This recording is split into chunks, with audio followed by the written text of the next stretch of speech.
Hello, and welcome to our Thursday evening budget workshop. We're joined here by Director Roy, Administrator Kane Rath. Also in attendance is Deputy Administrator O'Malley. Thank you all very much. Director Roy, please kick us off. So I just want to remind the public that the budget is available on the city's website under departments. Go under Finance Department and then Municipal Budget. Hard copies can also be found at the city clerk's office and the library, the Lewiston Library. Questions or budget suggestions should be emailed to Brian Kainrath at bkaenrath@lewistonmaine.gov or public comment at lewistonmaine.gov. Reminder, Monday, March 16th, is the school budget, which will be held at 5:30 for you at the Green Ladle. So we're going to start off with personal services and fringe benefits, which are on page 16 and 28 of your book. The overall increase is $1,006,000 or 4.4. You will see the table of the organization on page 16. There is only one new position, as City Administrator mentioned on Tuesday, which is the health position. There are 12 frozen full-time positions in this fiscal year 27 budget. We refroze the 6 from fiscal year 26, 2 police officers, 3 Class C highway workers, and 1 mechanic. The additional for fiscal year 27 is 1 more police officer, 2 more Class C highway workers, 1 Class B highway worker, and 1 more mechanic, along with the city senior accountant. Regular time and wages are on page 17 and 18. The overall increase of $1 million or 4.5%. This includes all settled contracts and adjustments and step increases. The contracts that are not settled are not in these budget lines for your salaries. In fiscal year 18, we made an accounting change to consolidate our utility charges. So in lieu of some of the charges shown as revenue and others offset the salary lines, you'll see credits within those salary lines. So for the salary reserve, you'll notice on page, I believe, 18, you'll see a credit in the current column. That is for the credits for the utilities. So you'll see $230,400. That is 2 quarters, so there'll be 2 more quarters coming in, so that will be a credit of $460,800. The city currently has 20 active employees that have re-entered the in-service retirement drop program, which reduces most of the salaries between 5% and 15%, depending on their labor union and their employment contract. And remember, there is 1 code officer that is budgeted in the CDBG line, which is $64,409. You won't find that in the code budget. That will be discussed on Tuesday at the CDBG budget. Overtime on page 18, the overall increase is $110,000. Although contracts settle in step increases, some have more impact. Additional replaced hours and demand has produced increases of $82,700 in fire, $15,906 in police, and Public Works operation $22,754. There's a decrease of $10,372 in general government. This is all in elections. Due to they had 2 elections in fiscal year 26, we'll only have the 1 in fiscal year 27. Temporary wages is on page 19. The overall increase of $91,784 or 21%. The state of Maine minimum wage will increase January 1st, 2026 to $15.10 from the $14.65. While salaries are contractual, obligated temporary wages are not. Just a reminder that departments that have temporary employees, if they no longer have those positions, the city would need permanent employees, which would also have an additional cost of benefits. Decrease, as I mentioned, in elections of $21,099 due to one less election. An increase in temporary highway wages of $32,640 for the assistants with vacation. This gives the Public Works the ability to mentor temporary employees to potentially become full-time employees when vacancies arise. There's an increase in parks and open spaces of $16,560 for temporary wages. This is for summer help. An increase in central garage of $38,176 for hiring students enrolled in the automobile program. This also gives the opportunity for the garage the ability to mentor temporary workers to fill positions when they become available. If you remember last year, we carry forward leftover funds from fiscal year 25 to 26 so that they could have that ability to get some temporary help in that department.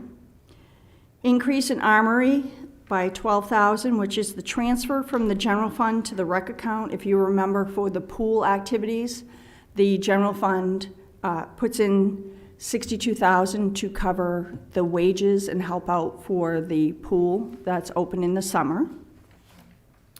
An increase in library temporary wages of $12,172. Other fees on page 19, overall $10,000 or 4%. This is the mayor, council, and the board's stipends along with the attorney fees. Fringe benefits on page 19 and 20. The overall $549,978 or 4%. Fringe benefits are considered contractual obligations due to union agreements. As mentioned in one of the last year and in one of the notes earlier, the only way the city could adjust these are to eliminate positions. Main PERS decreased by $212,985. The police plan and the fire plan are at 13.2% for the employer contribution, and the non-union and the office is 10.2%, and then there's an additional 5% contribution for all employees that are retired and rehired in place. The decrease is due to those 12 positions being frozen, so the amount for those main PERS were removed out of the budget. Deferred comp increased $8,795 for employees choosing deferred comp instead of main PERS. FICA decreased $85,000, reflected for the 12 positions that are freezing. Retirement health services savings, this is a conversion of sick time. In some of the group, vacation time is converted to fund deposits for post-retirement health cost. Contributions were estimated to increase $4,000. This is due to the budget needs to be completed before the actual calculation, so this is one of these numbers that might either go up slightly or go down. At the end of March, we will know, we'll have the confirmed numbers. State of Maine family medical leave, if you remember last year, the governor signed into law July 11th, 2023, for the new program for paid family medical leave. We did sign a contract with a private company, and those contributions will begin May 1st, 2026. So we'll have a savings in fiscal year 26 budget because we had put in for the full year. And since we went with a company and not the state of Maine, we'll have that savings for half a year. City pension increased by $1,128. There is one remaining pensioner. This is an increase for COLA. Health insurance buyout increased by the combined health insurance and the buyout of $372,000. This is based on the current experience rate, where we are budgeting 8.5% increase for half of the year, and we're using the fiscal year 26 for the other half, which was a 6% increase that we received. Healthcare educator decreased by $1,258. During fiscal year 24, this was reduced for the healthcare appointments. This is now all done online. Employees sign up and submit their information. Some unions still have their screening and are covered, and the account also covers gym memberships. Additionally, cross-charge to other funds offset to the additional gym membership. Boston Mutual decreased $3,672. The plan was closed to new enrollees in 1989, so the active employees pay for the benefit, then it becomes a paid-up policy upon retirement. Flexible spending decreased $4,688 due to less fees. Health reimbursement arrangements decreased $10,800. This reflects the anticipated usage of the fund. The current offset offer is $1,200 for single, $2,400 for employee, child, or family coverage. Workers' comp increased the largest at $488,288. This includes $150 for the unfunded liability, currently at $2.9 million for our self-insured pool, which went down from prior year. That was at $3.4 million. The total aggregate benefits that we paid out calendar year for 2025 was $1.5 million, which is an increase of $224,000 from the 24. And this is due to the National Council on Compensation Insurances. Their rates have increased, so therefore we're going to see an increase in our cost. Unemployment compensation remains flat. Other, which is on page 20, increased $199,000 or 6.5%. This line item reflects both the internal and external billing for the municipal garage. So you will see in the expense lines that all of the rentals from the municipal garage and other departments have gone up. Some have gone up slightly, some have gone up more, depending on the vehicle that they rent. So this is where the revenue comes into that. So any questions on any of these items before we move to capital? Councillor Najin. Thank you, Mr. Mayor. Thank you, Director Roy. You had mentioned the drop program, and I just don't know what line item it is in here. And if you could go over the drop program a little bit, I'd love to know more about it. So this is the retire in place. Let me find where that is.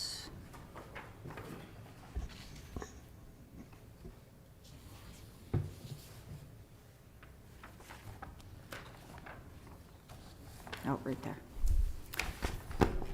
So the cities currently have their 20 active employees that were working for us, and then they retire and come back into work for us. And the retirement, they can only make so much for a wage. So most of their wages, when you look at, like if you noticed last year, Chief St. Pierre looked really low compared to other individuals in their department. That's because he was in that drop program, so his wage wasn't a full 100%. It was 90 or 95, I can't remember exactly.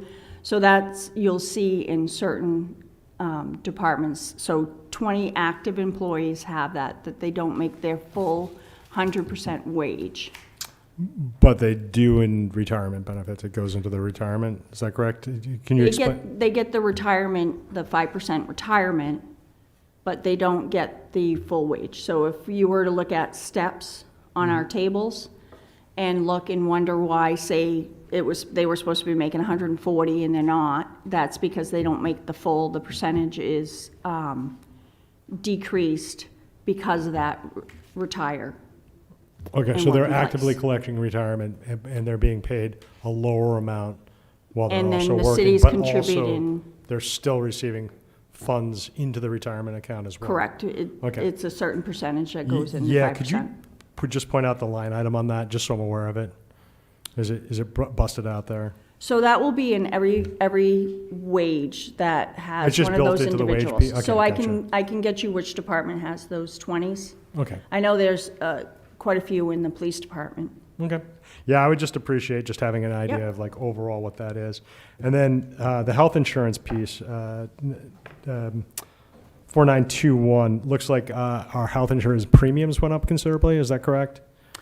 So what we normally do with health insurance is we budget the half a year what our actual increase was, because we receive our increases in January. So from January to to December, sorry. January to not December, I'm like losing it. January to June. Yep. We can budget at the 6%. But the remaining 6 months, we estimate an 8.5% increase. Just to be on the safe side, we did have a 6% for 26. We had 7% for 25. So to be on the safe side, we budget for 8.5% for that 6 months. And when will we know what the actual premiums are? We won't know until we're closer to January. January, okay. And then the last question I had was around the workman's comp shortage. And so we're currently $2.9 million short of The funded the liability. suggested fund amount, Correct. correct? And our insurance costs for workman's comp went up?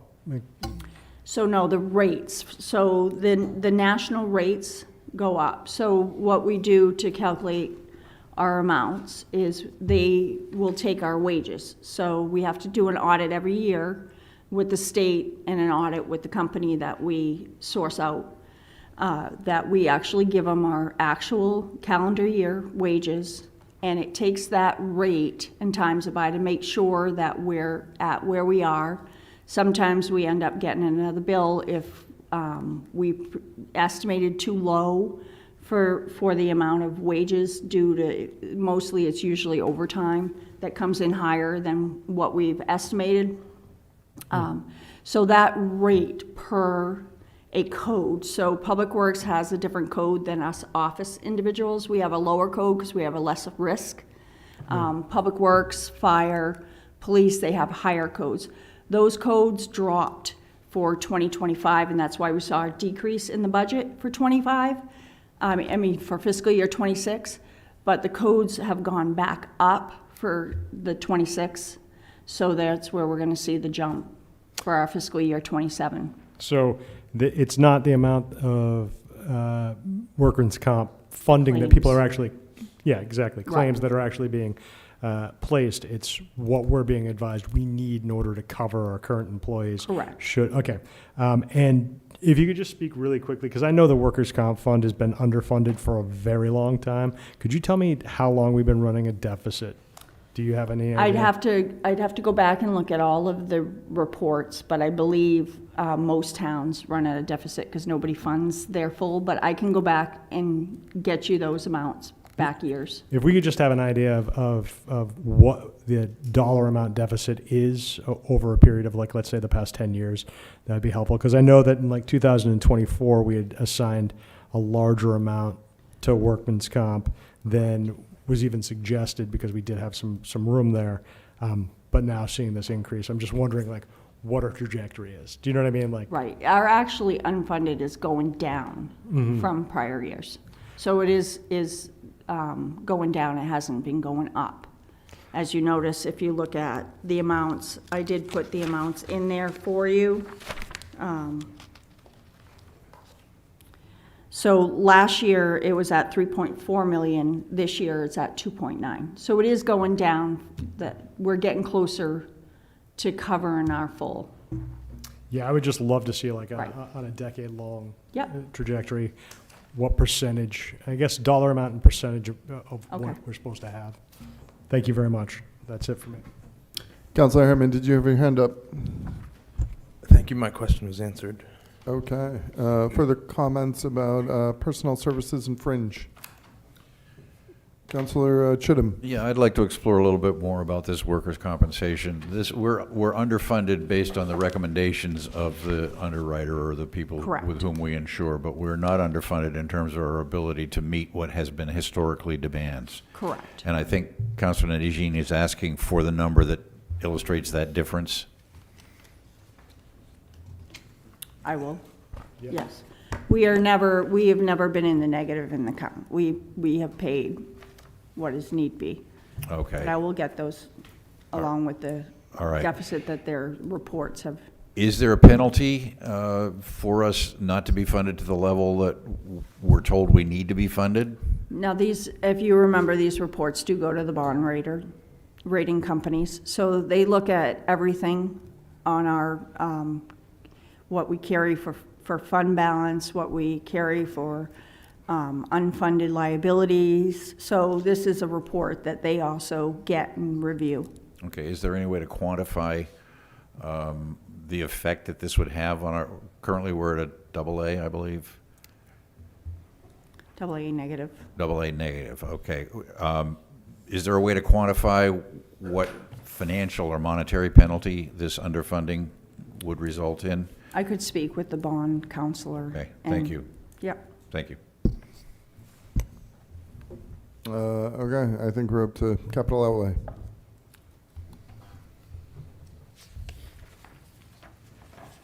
So next is capital on page 29. Just want to touch upon, just a reminder of what it is. We will go through these as you see in, with the department. So when the department head is in front of you, this is when you will be able to ask them about their projects. We're not going to go line by line tonight. I just wanted to mention that with the sale of Main Street Fire, it looks like it's coming in higher than what we had originally credited for the fire station. So I put in your breakout that that will be reduced about 25,000 more from what they're gonna request. So it'll be, instead of the 7,041,000, it will be 7,016,000 that will be needed for the new Lisbon Street Fire Station. So with that reduction, the limited cap is at 27 million over. So that's it for capital. As I mentioned, we will be discussing the projects as the departments come up, so that you can ask them questions on their LCIP capital that they requested. Unless you have any other questions, we'll move on to general government. Councillor Najin, did you have something? Just out of the TIF request this year, I know that some of these have been funded partially over a period of years, like for instance, the Bridge Street Bridge. I believe we had assigned $100,000 in the last year's budget to it. If we could see like just a breakdown of like how much has been requested and funded over a period of time for certain programs, that would be very helpful. Just so we have an idea, like overall in our minds, like, you know, Sunnyside Park, we'd given some money for last year, and it's again here for another amount, and so gives me an idea of how much we're asking for overall, as well as like what the progress is. So, Okay. thanks. So we're going to move to general government. So we'll start with the legislation and executive is page 30 to 31. Your overall increase is 81,696. City council remains flat. The mayor increased 4,700. This is due to the digitizing of the mayor portrait and the mayor's coalition, which is a new dues. City administrated on page 30, overall increase of 70,609. This is for that new position for public health. And then marketing increased 6,387. It's all in wages. If you would like to step up, Angie. If Angie's here, if you would like to ask her any questions on the marketing department. Questions for our marketing department? Councillor Najin, yes. So overall, all of the increases are coming in wages, and I guess the question is, are you putting another person on the team, or what's happening? That's just Sadly. step. No. Okay, so that's just, okay, gotcha. Okay. So next is city attorney on page 37.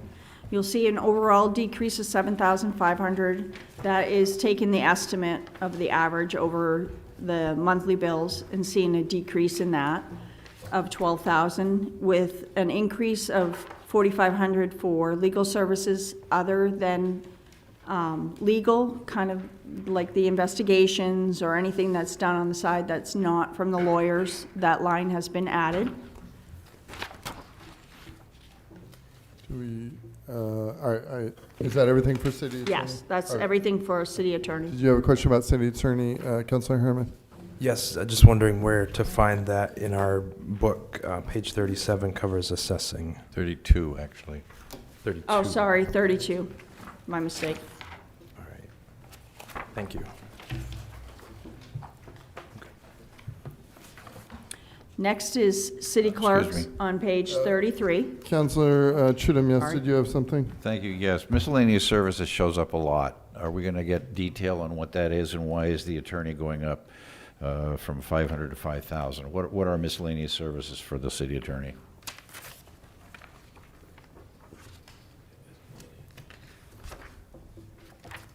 So that's the new service that I mentioned, the 4,500 that's put in there, that's not for attorney fees, that's for other legal fees such as an investigator. So currently, we have no line item for that when it comes up and we need to do an investigation. So that line has been added in there. So overall, the whole department is a decrease of 7,500. All right, so that line then comes out of the other fees, the 415,000. So, yes, so that is the legal fees for the lawyer. Yeah, Okay, and that's just for our accounting purposes, so we'll get a handle on what non-legal fees are. Correct. But billed to Brandon Isaacson, or, yeah, Brandon Isaacson will Brandon bill to Isaacson are all the other fees. The miscellaneous services are for individuals who are hired that are not the lawyer, that are doing investigations. And I'm sure maybe helpful, so for example, this past year, as you know, there have been a number of investigations we paid for various things. Maybe it'd be helpful if we could get the information of how much we've spent this year on investigations to show that that's, probably smart to build into the budget in future years when these things do arise.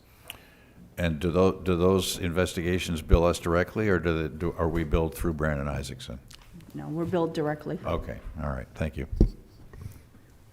Next is city clerk and election on page 33. Their overall decrease is 25,000 or 4.8%. City clerks on page 33 had an overall increase of 7,088. The largest increase is their wages. Election had a decrease of 32,000 or 26.7. Their largest decrease is in salaries and temporary wages due to, as I mentioned earlier, one election instead of two.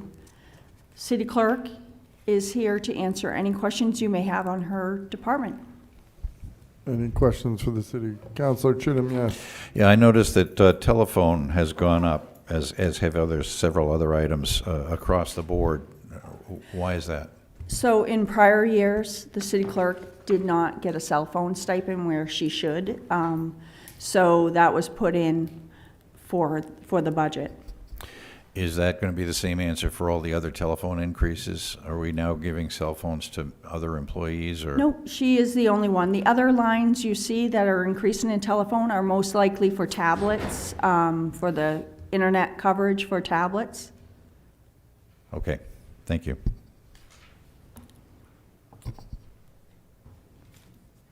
Again, miscellaneous services. Sure, so miscellaneous services, we have the two. Can you speak into the mic, Sorry, please? Thank you. We have the operations account and the elections account.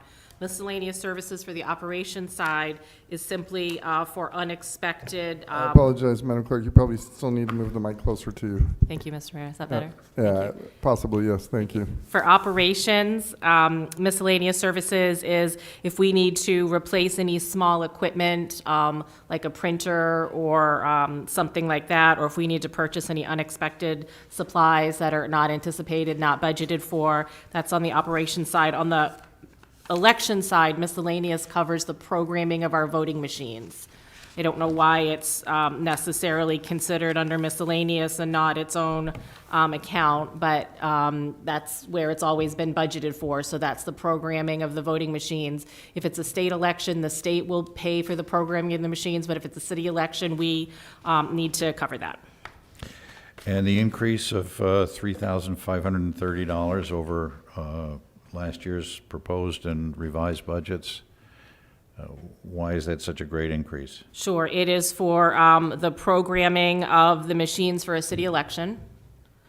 And so it's the programming of the voting machines that people will use at the polls for the city ballots. And then it's the programming of the accessible voting machines, the touch screen that are for voters who need assistance. The ADA machine is for programming that for city ballots, as well as creating an accessible absentee ballot, which is an electronic absentee ballot for folks who have vision impairment. Was that expense in another line in prior years?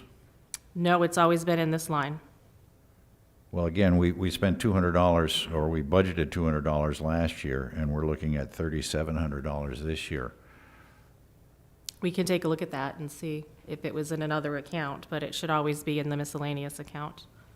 Okay, I do see that we actually spent $3,600 this year, but I'm wondering why we under-budgeted so much.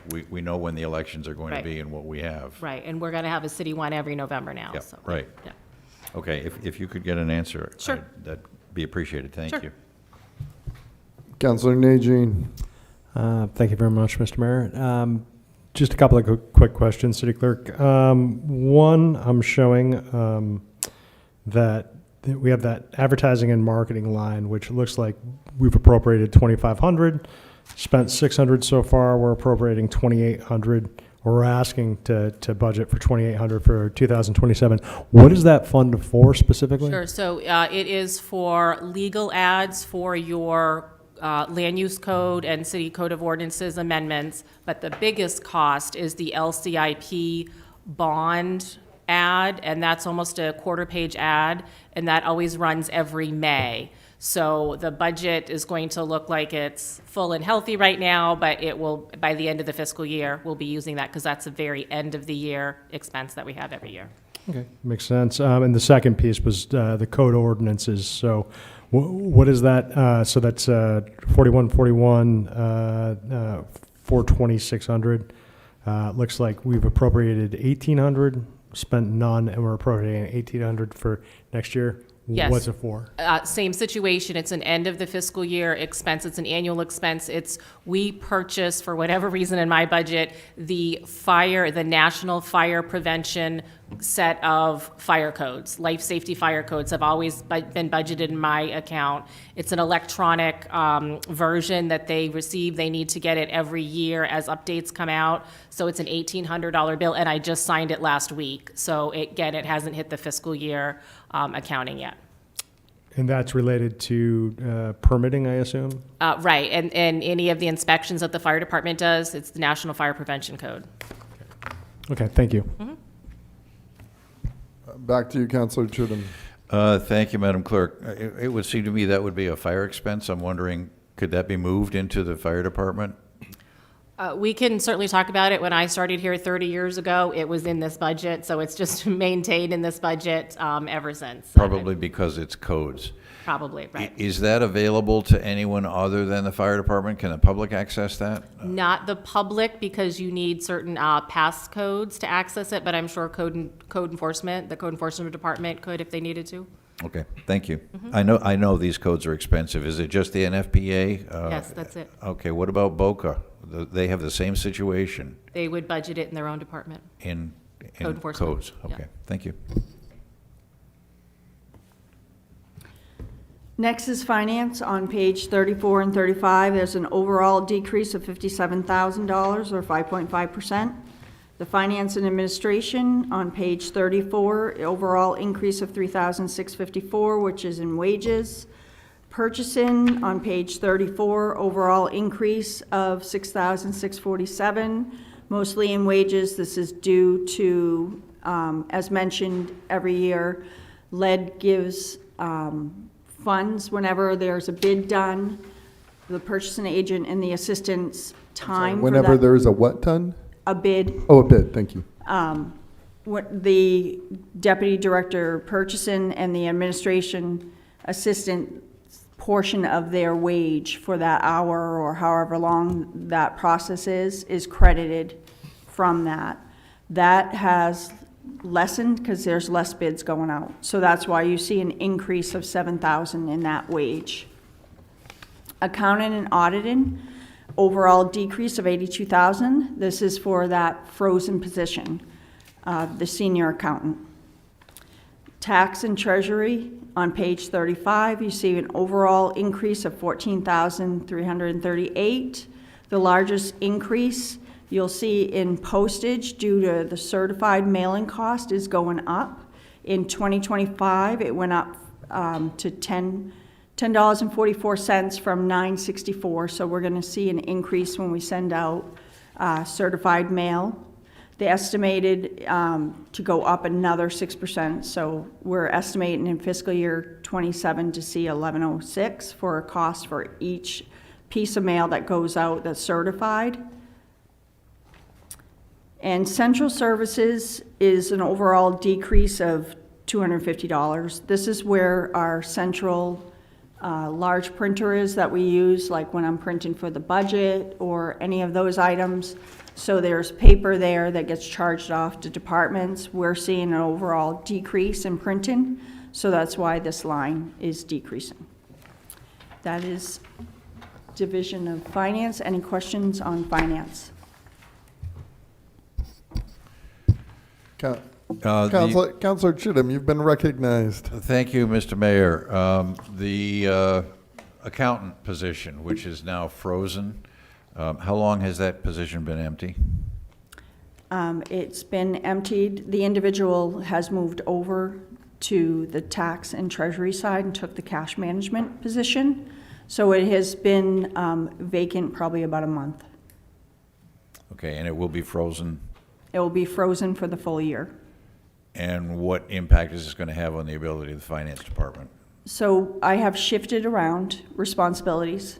So things will be shifted around, and the position, the bank reconciliation, the items that this person did will be shifted to different individuals. I'm taking over the supervising piece of the deputy, therefore he can take on more of the other responsibilities. Along with we're shifting some of the responsibilities to the senior utility accountant. So we're shifting everything around so that nothing will be forgotten. Okay, that leads to the question which applies in all of these frozen positions. What's the difference between freezing a position and eliminating a position? So in the hopes that next year revenues will be higher and the position can come back. If we eliminate it, then it's usually harder to get back if the funds come back when we do budget for fiscal year 28. It keeps it on the books, Right. essentially. If we want to increase, let's say we have a banner year and the revenues come in way over projections and we want to add staff, what's the process for doing that if they're not frozen positions? If we want to create new positions, is that a complex process? Does that come before the council? How does that work? Are you talking about mid-fiscal year? Or even budgeted if we wanted to. For example, this year we're going to be talking about adding a public health officer. The council has requested that this be included in a budget. That seemed like a fairly simple process. Can we have this position? If administration had requested a position, would it come for budgeting, obviously budgeting purposes to the council? Is there any other council approval that's needed to add a position? It would be the budget, correct? It would be the budget. If you decided, say, as we spoke last year about the police officers, when we froze the police officers, if you remember, there was that discussion that if we end up doing good with revenues and we needed to hire another police officer, it would come in front of the council to approve to use those excess funds, or either look at the salary reserve and able to hire that position if it's not during the budget season. Okay, so what I'm hearing is that eliminating the position and freezing the position, both to fill eliminated positions or to fill frozen positions or create new positions, both require council approval on the budget, Right. and that's it. So I guess I'm not understanding how it's easier, and it's a matter of semantics, but we're carrying 11 frozen or 12 frozen, I heard the number earlier, 12 positions.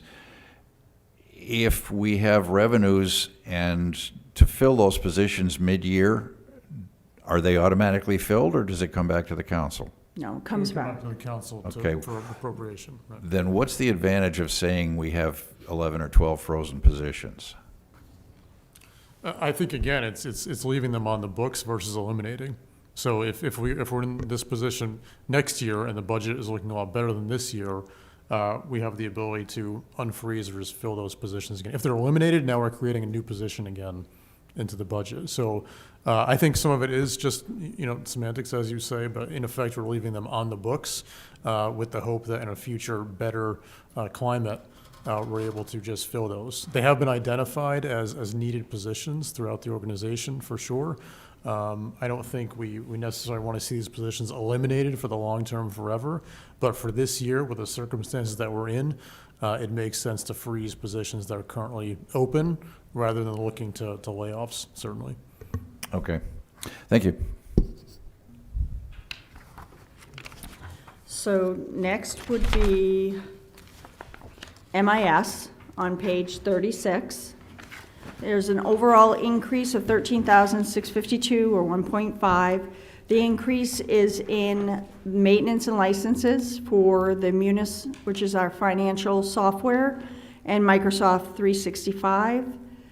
The director's here if you have any questions on the MIS budget.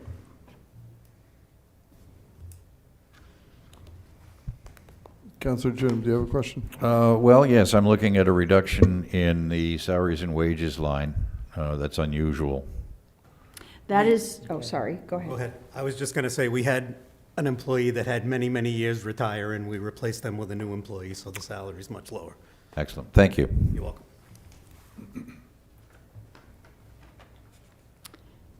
So next is assessing on page 37. The overall increase is 51,749 or 14%. Increase in wages due to the 2 assistants getting their certification, and an increase of 22,990 in contracted services. That's mostly in the miscellaneous services for the revaluation of the personal property. Last year, this was paid with fund balance. This year, we have no fund balance, so it's been put in the budget. That's why there's a large increase. So the director's here if you have any questions for him on assessing. Councilor Chittum. Last year, you say it was paid by the fund balance. Correct. If an item is paid by fund balance, it doesn't show up in the budget? Last year, it showed up in the budget, and then we removed it for fund balance and went over this when we explained. So it brings that budget to a 0 for the original budget. If you look in the line that says revised budget, you'll see the 20,000 in there. That's the fund balance that we put in to that account to cover that. So it's not in the original budget because it's covered by fund balance, but it's in the revised because it was an encumbrance to cover from the fund balance. I guess I view, perhaps naively, the fund balance as a savings account. And I don't understand why it makes a difference whether we're paying for a position from taxpayer revenue or revenue sharing from the state or a grant or the fund balance. It's a position that's in the budget and it costs the city money. Why, if it's coming from our savings account, doesn't it show up in the budget? Or am I missing the point completely? So it's fund balance doesn't show up in the budget for the original budget. Your original budget is what is going to be taking your revenues that you've received, reducing that expense, and then giving you your tax rate. So the amount of money that you need to raise for taxation. If fund balance was in there, then you'd have to have a line for fund balance to offset it. I see. Thank you. That explains it. I mean, fund balance, Director Roy, fund balance, functions much as retained earnings does in the corporate world. Is that correct? Correct. Yeah. Councilor Najin, did you have anything? Yeah, just real quick. Thank you, Mr. Mayor. Assessor Haley, are you comfortable with the concept that we don't have any overtime budgeted for this particular year when we're going to be going through the reeval? It's going to be difficult. Originally, in the first phase of my budget, I did request a position. Understanding the circumstances we're in, I completely get it. It will be challenging, there's no question. I will have to press the staff, and they're very, very good, to work as hard as they can and try to get everything done in the regular course of a business day. Okay, understood. And do we have a contingency? Well, we obviously do. When we said that we only have, that we don't have any fund balance, we actually have 10% of our operating budget in fund balance, correct? Correct. So if there was a needed. Correct. Okay. So there are also a lot of employees who comp their time instead of taking the overtime so that they can use it at a later time. So that's why you see a lot of departments don't have any overtime budget, because most of those individuals like to comp their time and use it for time off. Okay, understood. Councilor Harriman. Thank you. So it says under dues that there's an increase of $7,338 due to the dues going from $40 to $65. It looks like that's $100 in the budget. So where's the $7,338 show up in here?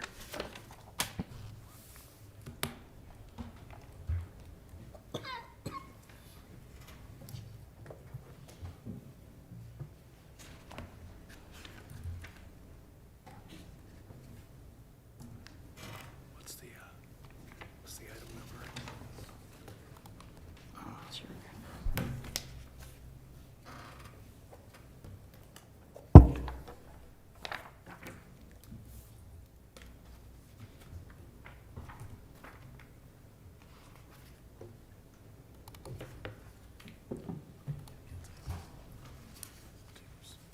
So there were other items within that account. That was the largest increase. So there's the Maine Association for Assessing Officers. There is the Maine chapter of the International. All those dues went up slightly. It was just, that was the largest one. I didn't list every single one, and I can if that's what you guys would prefer. But I try to list the largest increase in which dues, so that you're not seeing every single thing in the breakout. So there were other dues that increased to make up for that difference. So I guess where on page 37 is the other $7,238?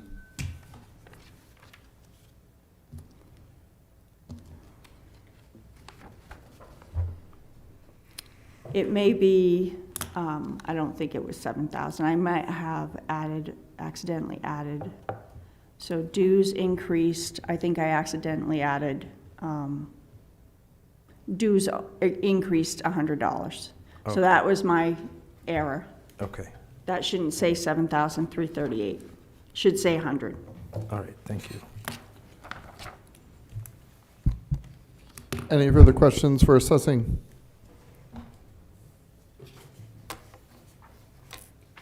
I think we're good. Next is human resources. Thank you for your department's effort.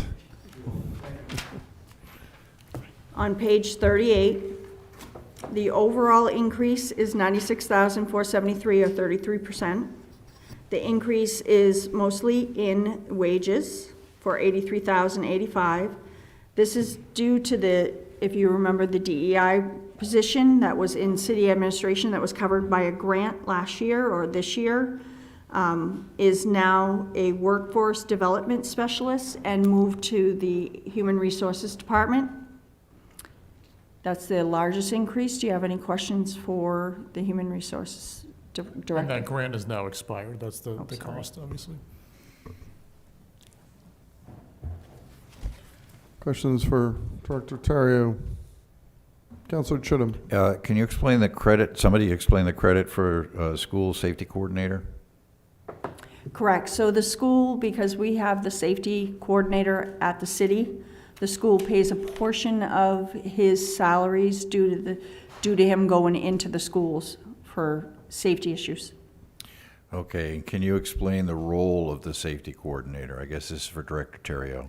Yep, so our safety coordinator goes Just over. move the mic closer to you for our folks at home. So you're asking as far as like going into the schools or in general? No, what's his job or Okay. her job? Yep. So he does all of our work evaluations. He handles all of the workers' comp claims. He goes and investigates the incidents, figures out how to prevent them in the future. He does a lot of training on prevention and safety. He monitors the different work sites to make sure that everybody's working safely as well. So this is Lewiston's own OSHA officer. Pretty much. Okay, thank you. You're welcome. Counselor Najin. So just to check real quick here, so we froze 12 positions. We have one new position in the budget, but this workforce development coordinator is a new position, is it not? It's not. So it was originally in the administration budget, and then we moved it over to human resources to be able to utilize it to its fullest potential. Was it filled last year? It was. Yep. Okay, so this has not been a vacant position at any point? No. Nope. Okay. So basically, I guess a little over a year ago, or about a year ago, the name of the position was changed. And then the grant is expiring this year. So this is essentially, I guess technically it is adding a position. We're covering funding for a position. I mean, the grant is now expired, but the name was changed, I guess, what was it, about a year ago, Ryan? Yes. You From recall DEI to workforce. last year's budget was the workforce development specialist, and that was covered. We did change the job description, and we did move it over to HR based on the responsibilities of the workforce development specialist. I mean, and I know at the, she had submitted a position, which I denied on our budget, but we have one person, our HR director, for almost 400 employees, and then she has an assistant, a general specialist. So comparing our size of our workforce to other agencies, having one person doing all, dealing with HR, to me did not seem a good use for our folks, or good. So that's when we created that workforce amount. But last year it was covered, and that's what we're seeing now. But really, what we did was we just slid it from one department. So instead of reporting to me, workforce development reports to HR director. Okay, perfect. And ultimately, so we currently have 3 positions total in HR, is that correct? It's 4 of you, include the safety coordinator. 4 if we can, okay. Okay. Counselor Chittum. The grant that funded the DEI position renamed to Workforce Development Specialist, where was that grant from, and is it available anymore? That was from the Sewell Foundation, and no, it is not. I will say the workforce development specialist is applying for another grant from Sewell, and I mentioned this a couple of meetings ago. She's applying for a $50,000 grant to help try to offset the cost for that public health position. I don't know if she's going to get it. I mean, there's a lot of competition for that money, and we won't find out till maybe May, I believe, end of April, early of May, if that position would be, if we obtain that $50,000. And that'll presumably be after the budget's approved. That is correct. I mean, if we don't have that position, I know that's a new position with a tight budget. I'm not sure how that will reflect in terms of our ask for the $50,000, but if we got it, could we get somebody to work part-time at $50,000? I don't know. But if the council now rejects the public health officer and says we can't afford that this year, does that mean that the application to the Sewell Foundation for the grant to cover a portion of that could not be used for the workforce development specialist? If I can continue to answer there, Mr. Cainrath, what we could do is bring it forward to you, as we often do when we apply for grants, and you would accept and appropriate it, and we could say, okay, if we can fill this position for $50,000, we would do that. But that would come in front of you. Whether or not we cut this position or not, if we awarded that grant, we will come to you, and we do this for many things, burn grant, all types of things, that you would accept and appropriate it. Thank you. Counselor Najin. And just on that same note, thank you, Mr. Mayor. Just on that same note, we also have the ability to, for instance, if we're freezing police officer positions, we can still decide to appropriate funds for them if we're advertising for them, right? Like, we don't have to necessarily say we're not going to advertise for these positions if we can find a a candidate to fill them, and then we just ask for that position to be appropriated at a later date. Is that basically correct? So we could unfreeze if the council decides, when we're going through budget, decides they do not want to freeze a position or all 12 positions. That is the council's decision to make.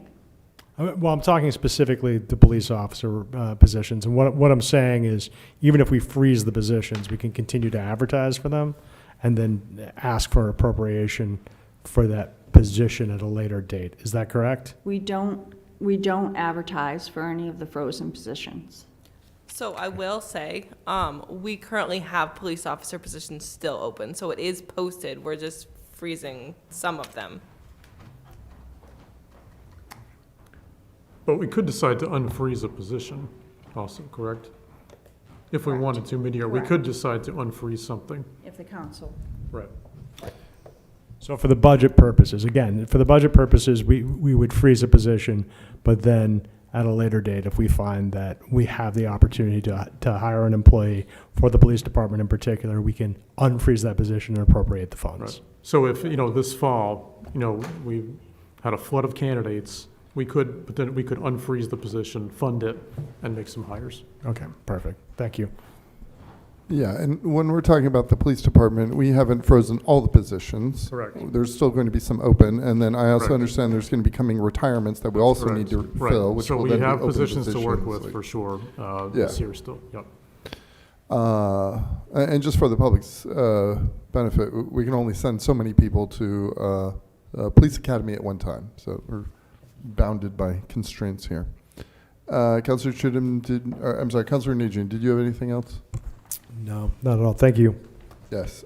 Councilor Chittum, did you have a final thought here? Question, yes, it's the same funding, but describe labor relations, the $10,000 line item there, Director Terrio? Which line item are you referring to? 428300, labor relations.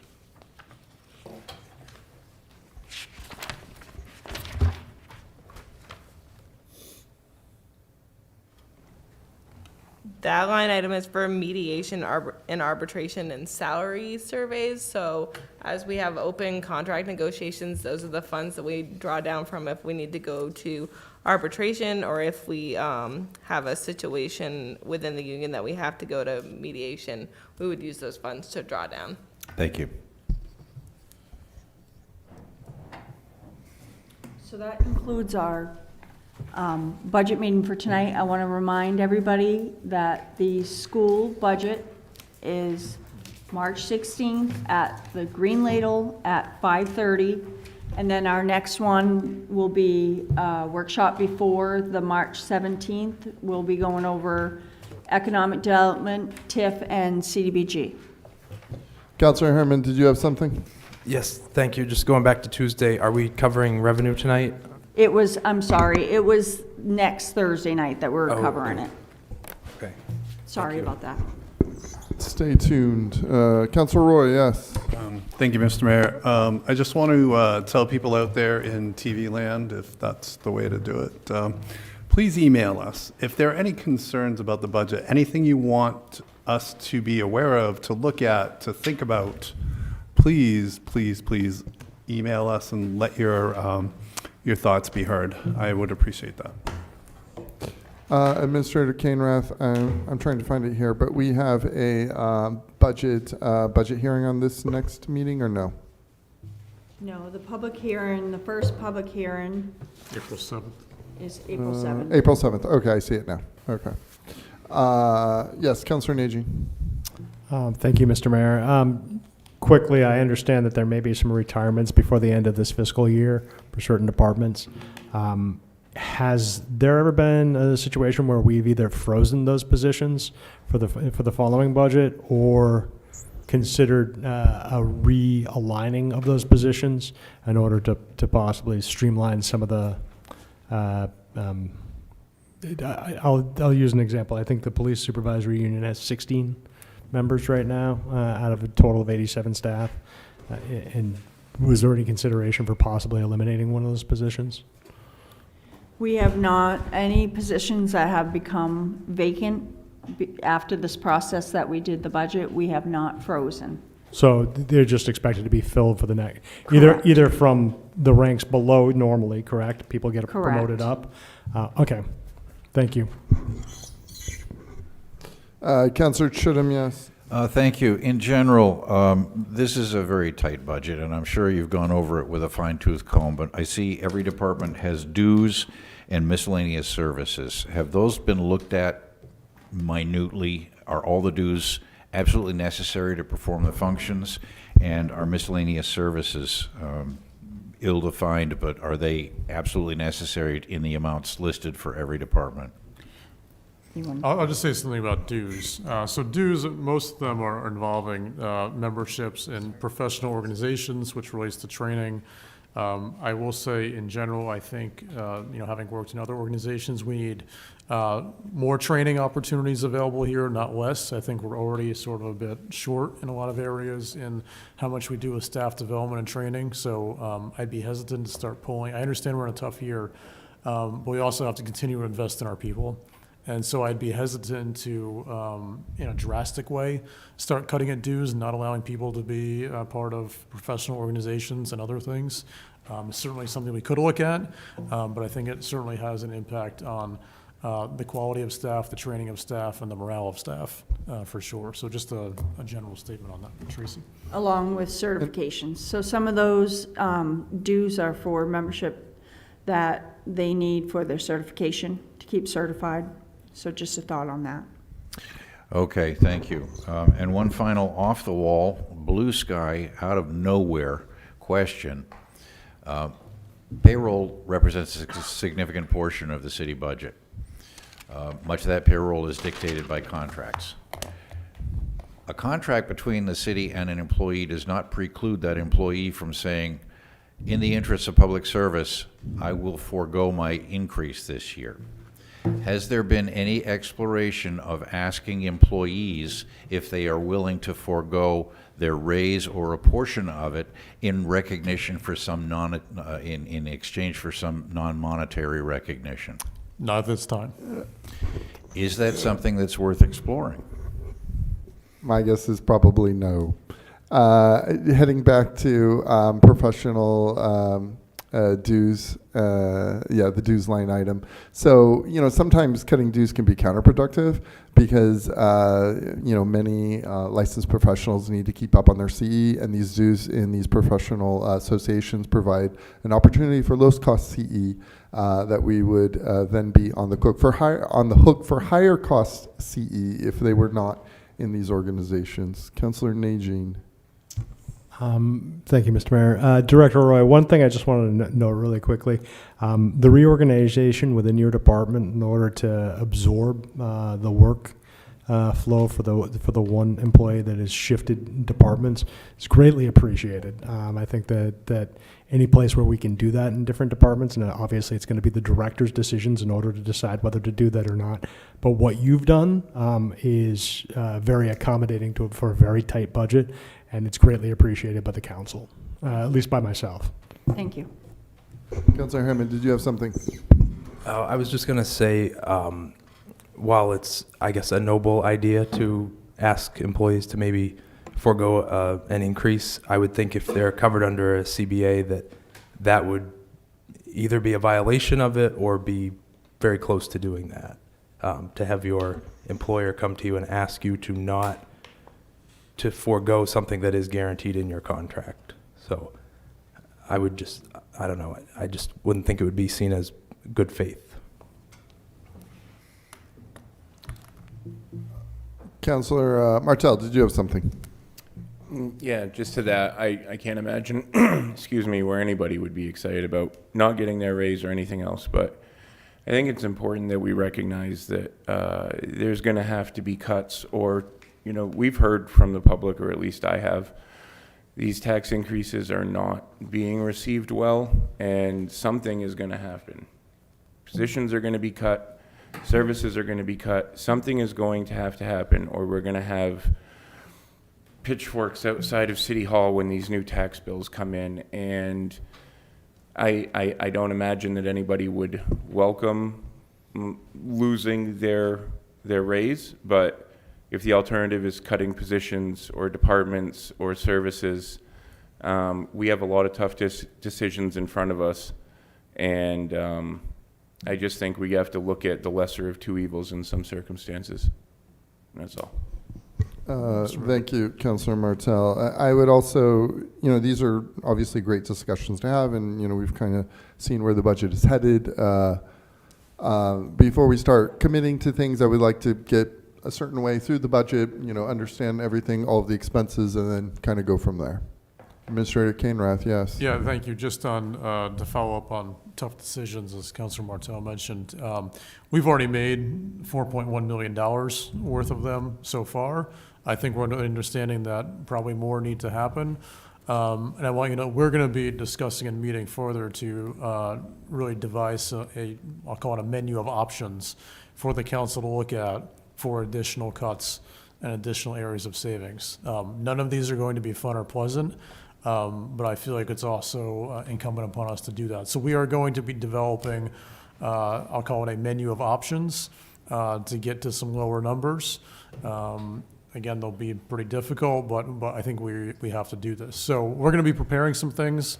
We'll be sharing that with you as we go through this process. So just know we're already looking at where else we could potentially go, what scenarios we could potentially look at. And so we're going to be preparing some options for you to look at, in addition to obviously entertaining the ideas that you have to achieve further cost savings. Thank you, Administrator Kainrath. Councillor Najin, did you have something? It can wait. Okay. And with that, Councillor Najin, yes.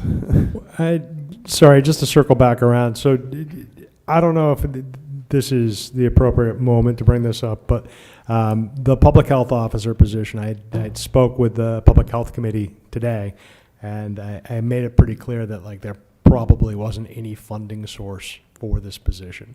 And I think in a very tight budget year, when we're looking at a 7.1% increase on the city side, and with the tax reavals, the average homeowner looking at a $1,500 to $2,000 increase in their taxes, regardless of what we do with the city budget, is probably an appropriate time to suggest removing that position from the budget overall. And I don't know where everybody else I would sits agree with that. you. I mean, my recommendation would be to wait on that, at least until next year, and let us try to identify some grant funding. But I think this budget, I think it's important to be able to say, no new positions were added in this budget, especially if we are potentially entertaining layoffs, and we're already entertaining 12 frozen positions, and we're now creating a new position. I don't think that's the right message in general. So it was put in the budget, obviously, because we discussed it. There was a request to have it in. We honored that request. But my recommendation would be to pull it out for this year. Maybe we can entertain it next year. And we can also potentially look at some areas for grant funding, as has been previously discussed. Yes, Councillor Chittum. Thank you. Back to semantics. Can we leave it in the budget and freeze it? I guess we could, yes. If that's the mechanism, then I would just as soon do that. Create the position and freeze it immediately. It sounds silly, but I know there's a large drive to have a public health officer here. I think it's necessary. And the only reason that we're not entertaining it, at least I don't think we're entertaining it this year, is because of budgetary constraints. So that, to me, is a prime candidate for this process of freezing a position. Final thoughts before we wrap up this evening, councillors. Yes, back to you, Councillor Najin. I would just reiterate again that any departments that are looking at retirements or departments that experience vacancies towards during this budget process, perhaps we don't fill those positions, or perhaps we figure out ways to reorganize those responsibilities in order to start to, if we're losing an employee through a natural process, right? That employee has decided to either retire, or that employee has decided to go work for another organization. Is there an ability from the director's perspective, and it's going to be different for each department for sure, to decide whether or not that workload can be carried by the remaining staff for however long, right? For one budget season, basically. And ultimately, I think we're not going to get out from under this without creating revenues. And so revenues come from many different ways, but taxes are the big one. We need to be able to create more taxable properties within the city. So. Thank you. All right. Thank you both. Administrator O'Malley, Deputy Administrator O'Malley, thank you. Thank you, Council. Thank you to everyone watching. You all have a wonderful evening, and we're going to see you back on Monday. Green Ladle. At the Green Ladle. Yes. Thank you.